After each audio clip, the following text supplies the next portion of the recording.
Muy buenas a todos. Hoy vamos a seguir un día más con el estudio del libro de Jonás y hoy vamos a estar leyendo el capítulo 2 y el último versículo del capítulo 1. Y bueno, como breve resumen de lo que ya habíamos leído y habíamos estudiado en los anteriores días,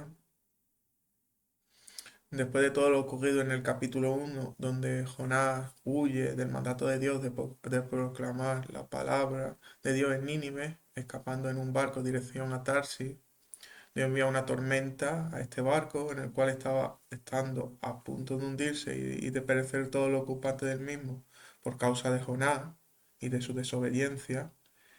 Esto, después de intentarlo todo, eh, toma la decisión muy a su pesar, ¿no?, de lanzar a Jonás al mar para apartar la ira de Dios que estaba sobre ellos, siendo el único responsable de todo lo que estaba pasando el propio Jonás.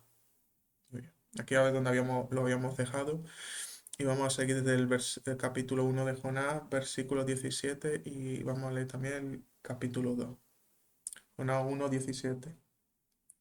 Pero Jehová dispuso un gran pez que se tragase a Jonás, y éste estuvo en el vientre del pez 3 días y 3 noches. Capítulo 2. Y desde el vientre del pez oró Jonás a Jehová su Dios, y dijo: Desde mi angustia invoqué a Jehová, y él me respondió. Clamé desde el vientre del Seol, y tú escuchaste mi voz. Me arrojaste a lo profundo, en el corazón de los mares, y me rodeó la corriente. Todas tus ondas y tus olas han pasado sobre mí. Yo dije: expulsado soy de delante de tus ojos, pero aún he de ver tu santo templo. Las aguas me han envuelto hasta la garganta, me rodeó el abismo. Las algas se enredaron en mi cabeza. Descendí a la base de las montañas. La tierra echó sus cerrojos tras de mí para siempre. Pero tú hiciste subir mi vida de la fosa, oh Jehová, Dios mío. Cuando mi alma desfallecía dentro de mí, me acordé de Jehová, y mi oración llegó hasta ti, a tu santo templo. Los que veneran las vanidades ilusorias abandonan su lealtad, pero yo te ofreceré sacrificio con voz de alabanza. Lo que prometí haciendo votos, lo cumpliré. La salvación pertenece a Jehová. Entonces Jehová habló al pez y este vomitó a Jonás a tierra. Muy bien. Volviendo al capítulo 1, versículo 17. En este versículo en concreto se nos dice que Dios preparó un gran pez para que se tragase a Jonás. La primera cuestión que nos tenemos que hacer es si literalmente Dios no está hablando de un pez enorme como podría ser una ballena o otro animal similar, o estamos ante otra cosa diferente. La segunda cuestión es en qué estado se encontraba Jonás durante esos 3 días. ¿Estaba vivo o estaba muerto? Para ello vamos a profundizar en el capítulo, vamos a profundizar en el capítulo 2 y para llegar a estas conclusiones. En el capítulo 2 versículo 1 nos dice que Jonás oró desde el vientre del pez. Si oró desde dentro del pez, quiere decir que se encontraba consciente en el sitio donde estaba. No estaba ni dormido ni soñando, estaba consciente. Pero estar consciente no supone directamente decir que alguien está vivo, ya que en la muerte también hay conciencia. Pensamientos, recuerdos, sentimientos, luego hay noción del tiempo. Y para esto vamos a ir a algunos ejemplos o algunas ilustraciones que nos da la propia palabra en otro de sus libros. Por ejemplo, vamos a ir a Apocalipsis, capítulo 6 y versículo 9. Versículo 9 y versículo 10. Cuando abrió el quinto sello, vi debajo del altar las almas de los que habían sido muertos a causa de la palabra de Dios y el testimonio que ellos tenían. Y clamaban a gran voz diciendo: ¿Hasta cuándo, oh soberano Señor, santo y verdadero, no juzgas y vengas nuestra sangre sobre los que moran en la tierra? Bueno, pues como vemos aquí, un ejemplo de muertos, en este caso son los mártires, es lo que nos está hablando en Apocalipsis, los cuales siguen teniendo noción del transcurrir del tiempo en la tierra. Por eso usan la expresión ¿hasta cuándo? O sea, cuando si están usando una expresión temporal, es porque tienen noción del tiempo. O sea, hasta cuándo no determina que hay un tiempo, que ellos tienen noción de ese tiempo. También nos muestran que tienen memoria y sentimiento de todo lo vivido. En este caso en concreto, clamando justicia por lo que les había ocurrido. O sea, solo puedes clamar justicia a Dios si tú recuerdas lo que te pasó. Entonces, estas almas tenían memoria. O sea, las almas de los muertos tienen memoria, tienen noción del tiempo, tienen sentimiento de todo lo vivido. Entonces, estos muertos pues pedían la justicia dejaban la justicia a la soberanía de Dios, pero tenían la necesidad, había una necesidad en ellos de justicia. Y esta necesidad de justicia le hace que rueguen a Dios por esta justicia. O sea, el ruego o la oración a Dios sigue presente incluso en un estado de muerte física, estando simplemente con el alma. Solo puede rogar si son plenamente conscientes, como decimos, y con una mente intacta, porque si tú no tienes tu mente intacta, o sea, si el alma no está completa, no puede haber un ruego. El ruego supone que tengas todas tus capacidades mentales al 100%. O sea, tienes que tener memoria, tienes que tener sentimientos, lógica, o sea, tiene que estar la mente funcionando al 100%, pero sin ser una mente física. Es la mente en el alma, o sea, la verdadera mente que se encuentra en el alma. Porque como es lógico, al haber perdido su cuerpo físico, eh, ya no hay cerebro. O sea, hay un concepto equivocado de creer que la conciencia o el pensamiento o la memoria se encuentra solo en el cerebro. Ese podemos decir que es el elemento físico donde se encuentra. Pero si lo llevamos a un tema quizá del mundo de la informática, ¿no? Que los ordenadores pueden tener su memoria o su disco duro internamente, pero los datos también los podemos subir a las nubes, ¿no? Pues algo similar es el alma y el cerebro humano. O sea, físicamente los pensamientos se pueden encontrar en el cerebro, pero están respaldados en el alma, que es su verdadera fuente. Entonces, no debemos confundir que la mente es simplemente el cerebro. Hay algo más que es el alma. En el alma está memoria, la conciencia, las emociones, la lógica, la imaginación. Y todo esto proviene realmente del alma y se transmuta al cerebro físico. Otro ejemplo de muertos y cuál es su condición la podemos encontrar en Primera de Samuel, capítulo 28 y versículo del 11 al 20. Vamos a leerlo. Entonces la mujer preguntó, ¿a quién haré que suba? Él respondió, haz que suba Samuel. Al ver la mujer a Samuel, gritó fuertemente. Y la mujer habló a Saúl diciendo, ¿por qué me has engañado? Tú eres Saúl. El rey le dijo, no tengas miedo. ¿Qué has visto? La mujer respondió a Saúl, he visto un ser divino que sube de la tierra. Entonces él preguntó, ¿qué aspecto tiene? Ella respondió, sube un hombre anciano envuelto en un manto. Saúl entendió que era Samuel e inclinando el rostro a tierra, se postró. Entonces Samuel preguntó a Saúl, ¿por qué me has molestado haciéndome subir? Saúl respondió, estoy muy angustiado, pues los filisteos combaten contra mí, y Dios se ha apartado de mí. No me responde más, ni por medio de profetas, ni por sueños. Por esto te he llamado, para que me declares lo que tengo que hacer. Entonces Samuel dijo, ¿para qué me preguntas a mí, puesto que Jehová se ha apartado de ti y se ha vuelto tu adversario, y se ha vuelto tu adversario?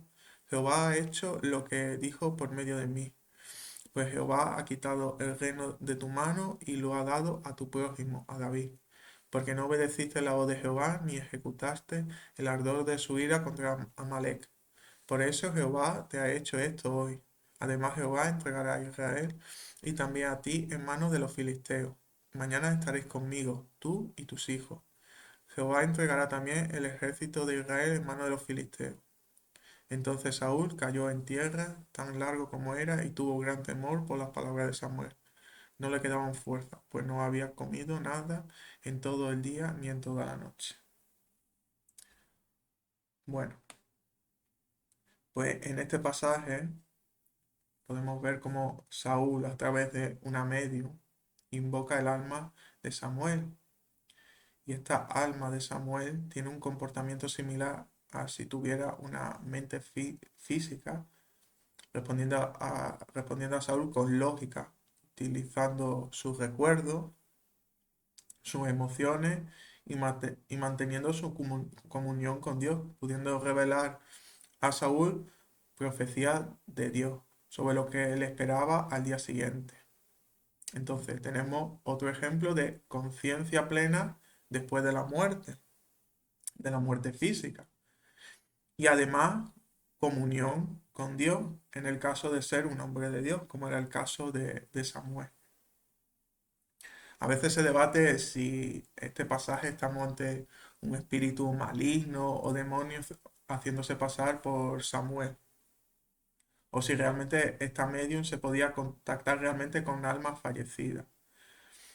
La verdad es que no a ambas cuestiones. O sea, ni era un espíritu de demonio, ni esta medium contactaba realmente con almas humanas fallecidas. Mucho hablaba con demonios, o sea, con espíritus inmundos. O sea, esa, esa era la verdad. Esta medio como cualquier tipo de bruja o persona, como digo, dice que contacta con los muertos, pero realmente son demonios los que entran en contacto con ella. Pero esto es un caso muy singular, muy, muy singular. Tan singular que esta medio se asusta al ver por primera vez en su vida un alma de un muerto y queda reflejado en su espanto a ver a Samuel del versículo 12. O sea, ese espanto, ¿no? Al ver la mujer a Samuel gritó fuertemente. O sea, era algo nuevo para ella lo que estaba viviendo en ese momento. Y como toda la situación es extraña para ella, que en teoría debería estar acostumbrada a lidiar con almas humanas. En teoría, lo que ella vendía es que se comunicaba con almas humanas y hacía de medium entre la persona que quería comunicarse. Pero se asustó, se sorprendió porque realmente era la primera vez que estaba viviendo esa experiencia. No estaba hablando con un demonio, o era un demonio que le estaba hablando, era un alma realmente humana. Por otro lado, podríamos pensar que es un espíritu maligno haciéndose pasar por Samuel.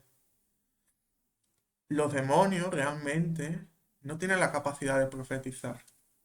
O sea, sí pueden revelar partes de sus planes para hacer creer al que los oye que está ante una revelación divina. Pero esto es como jugar con las cartas marcadas. No es profetizar, es simplemente decir, por ejemplo, mañana a tal persona le va a ocurrir un accidente. Porque ellos mismos, los demonios, se lo van a provocar a esta persona el accidente. Pero no pueden calcular toda la magnitud de acontecimientos que ese accidente puede desencadenar. Eso es algo que solo Dios puede saber por su omnisciencia. La secuencia de eventos que ocurrirán a partir de un evento inicial. Y Samuel no es que le diga al día siguiente iba a morir Saúl simplemente, sino que sus hijos y el ejército de Israel iban a ser derrotados al día siguiente en batalla. Esto ya sale del control completamente de ser un evento aislado del dominio de los demonios. Y si ser algo global o sea, de un ámbito tan global que ya solo puede provenir del conocimiento de Dios. Por lo tanto, no puede caber duda que estamos ante el verdadero Samuel, o sea, la verdadera alma de Samuel, con lo cual es un claro ejemplo de cómo funciona un alma cuando humana cuando está muerta. Su mente está plenamente consciente. Más casos que encontramos en la palabra de sobre alma, alma humana que ya han fallecido físicamente. Vamos a ir a Lucas 16. Lucas 16, versículo 19. Versículo 19 al 31. Vamos a leer. Cierto hombre era rico, se vestía de púrpura y de lino fino, y hacía cada día banquete con esplendidez. Y cierto pobre, llamado Lázaro, estaba echado a su puerta, lleno de llagas, y deseaba saciarse con lo que caía de la mesa del rico. Aun los perros venían y le lamían la llaga. Aconteció que murió el pobre, y fue llevado por los ángeles al seno de Abraham. Murió también el rico y fue sepultado. Y en el Hades, estando en tormentos, alzó sus ojos y vio de lejos a Abraham y a Lázaro en su seno. Entonces él, dando voces, dijo: Padre Abraham, ten misericordia de mí y envía a Lázaro para que moje la punta de su dedo en agua y refresque mi lengua, porque estoy atormentado en esta llama.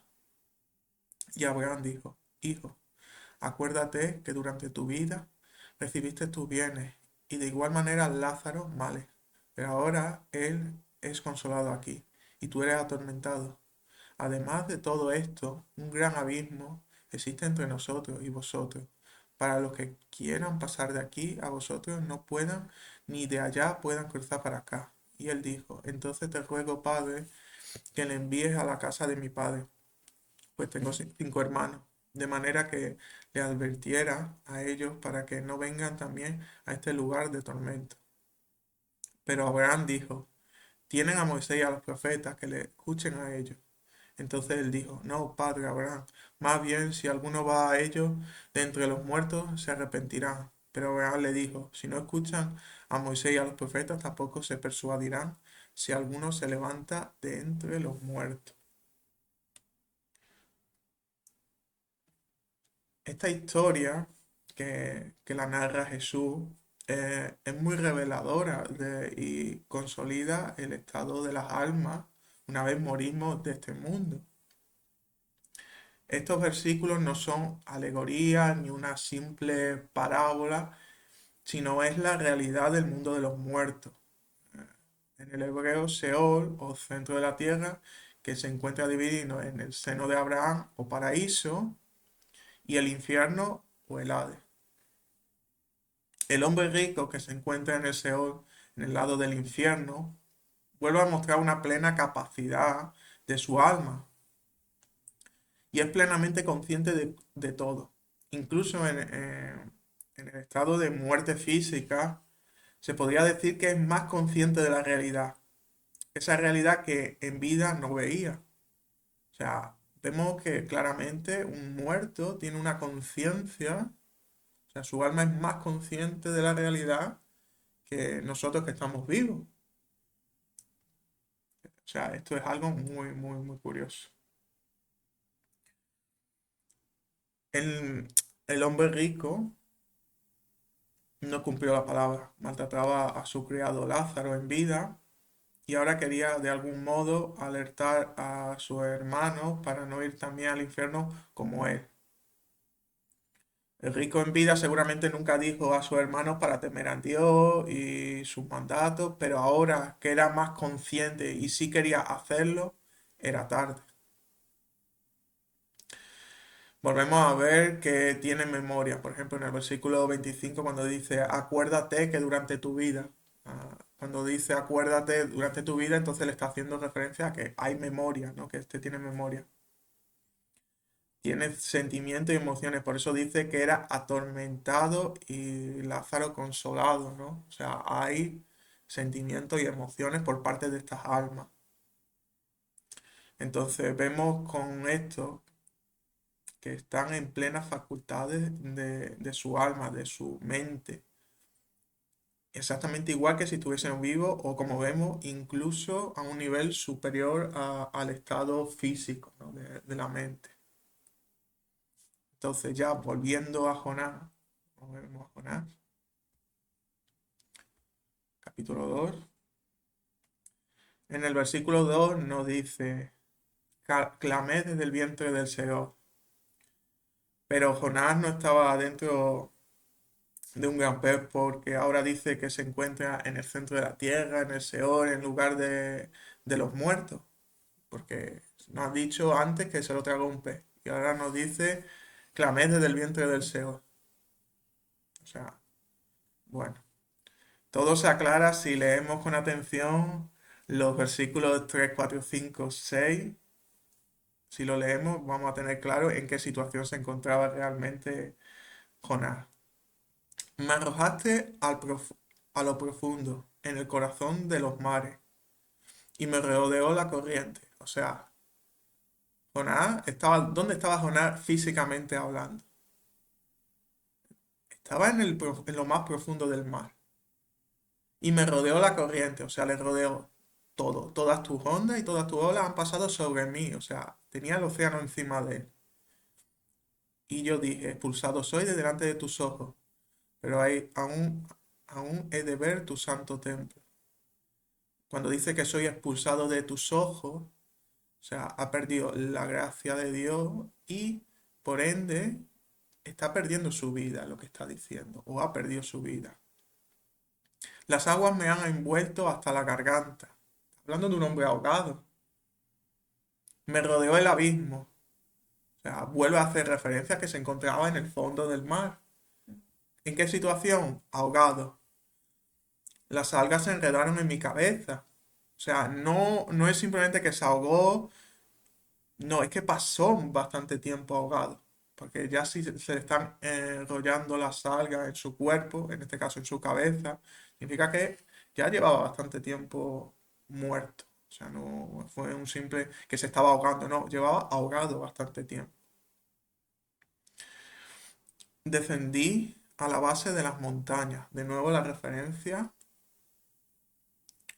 ahora ya cuando dice a la base de la montaña ya no es solo que a lo más profundo del mar, sino a lo más profundo de la tierra. La tierra echó sus cerrojos tras de mí para siempre.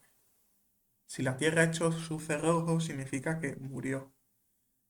El Seol cerró sus puertas, la tierra echó sus puertas, o sea, porque nadie vuelve de la muerte.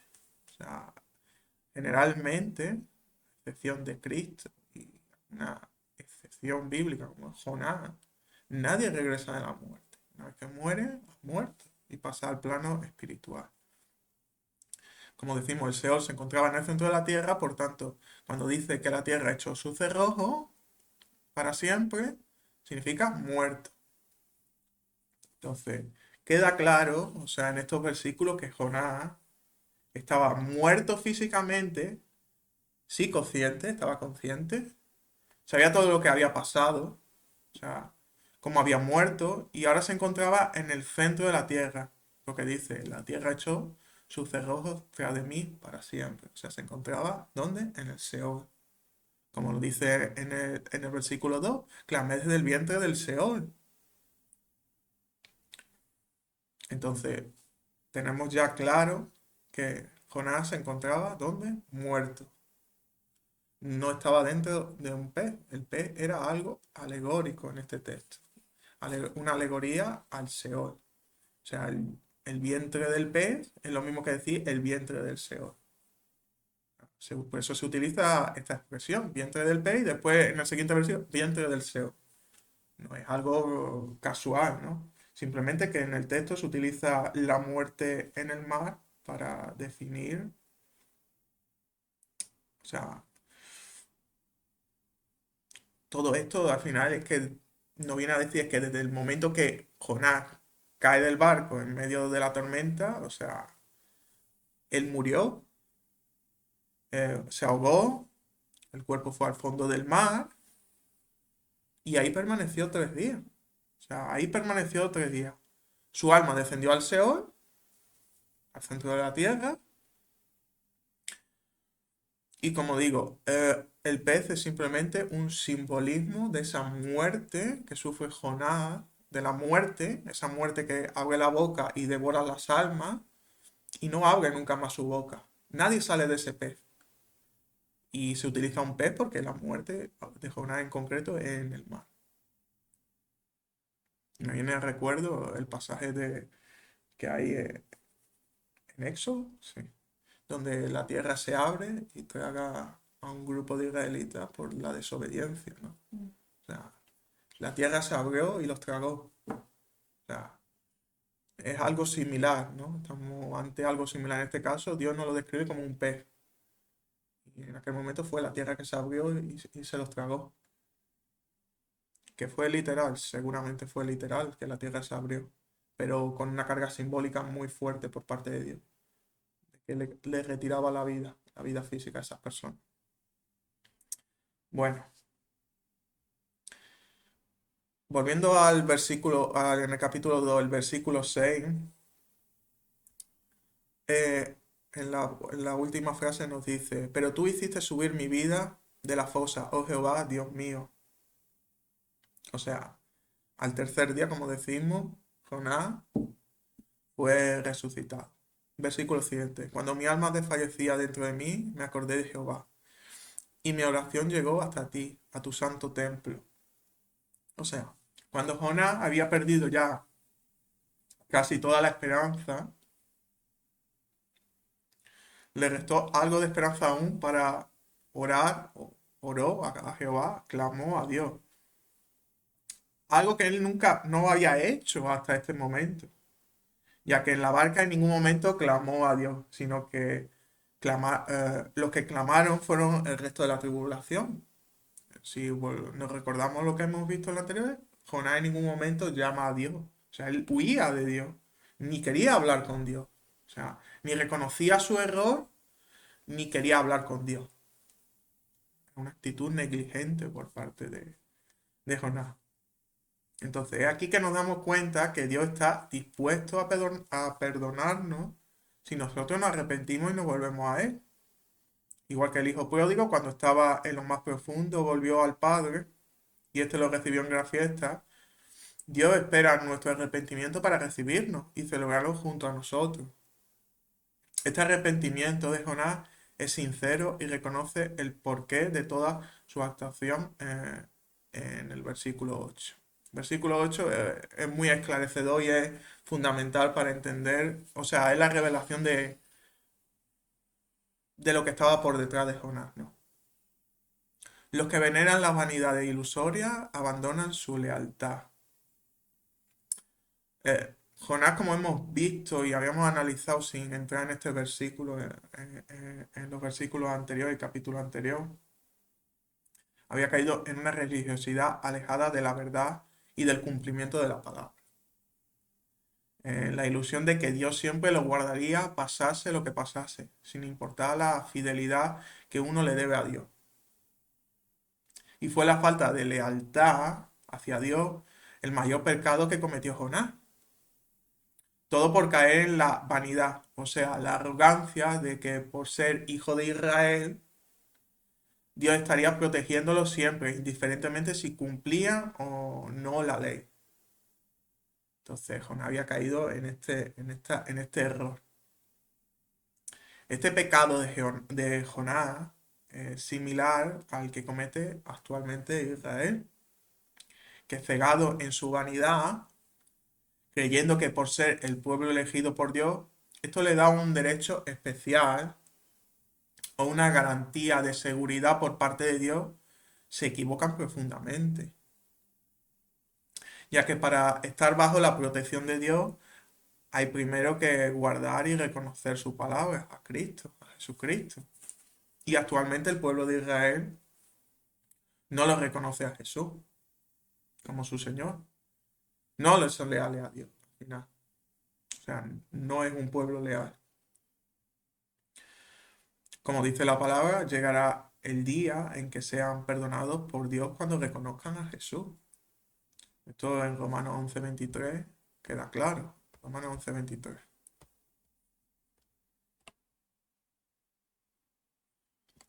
Y ellos también, referente al pueblo de Israel, si no permanece en la incredulidad, o sea, creen en Cristo, porque ahora mismo están en incredulidad porque no creen en el Mesías, no creen en Jesús, serán injertados, porque Dios es poderoso para injertarlos de nuevo. O sea, injertar es perdonarlos y reconocerlos de nuevo como su pueblo. Ahora mismo están apartados. O sea, la situación real de Israel en estos momentos. Versículo 9. Pero yo te ofreceré sacrificio con voz de alabanza. Lo que prometí haciendo votos lo cumpliré. La salvación pertenece a Jehová.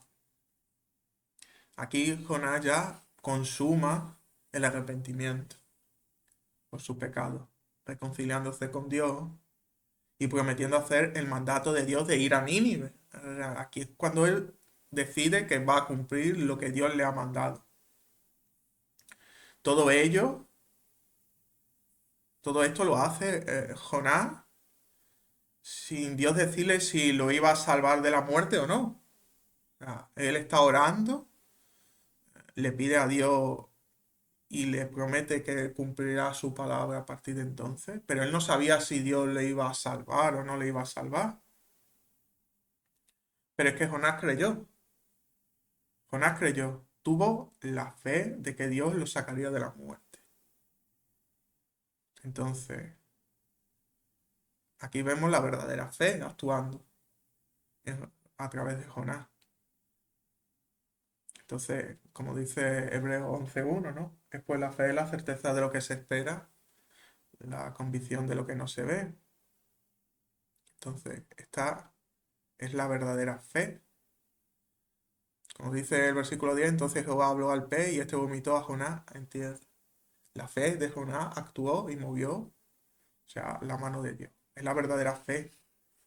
Siempre que guardamos la fidelidad con Dios, su palabra, la que hará mover su mano para que obre en nuestra vida. O sea, es la fe, siempre que guardemos la palabra, la que va a hacer que Dios mueva su mano. Y en este caso la movió. Fue el arrepentimiento de Jonás, arrepentirse, volver a la palabra, al camino. Y la fe en su propia salvación, lo que realmente lo salvaron de la muerte. Será el arrepentimiento de Israel y su fe los que muevan a Dios a parar su ira contra Israel y restituirlo como su pueblo, el pueblo de Dios. Bueno, y hasta aquí el estudio de hoy. ¿Quiere añadir alguna cosilla? ¿No? Espero que les haya gustado y espero seguir el próximo día con el siguiente capítulo de Jonás. Muchas gracias a todos.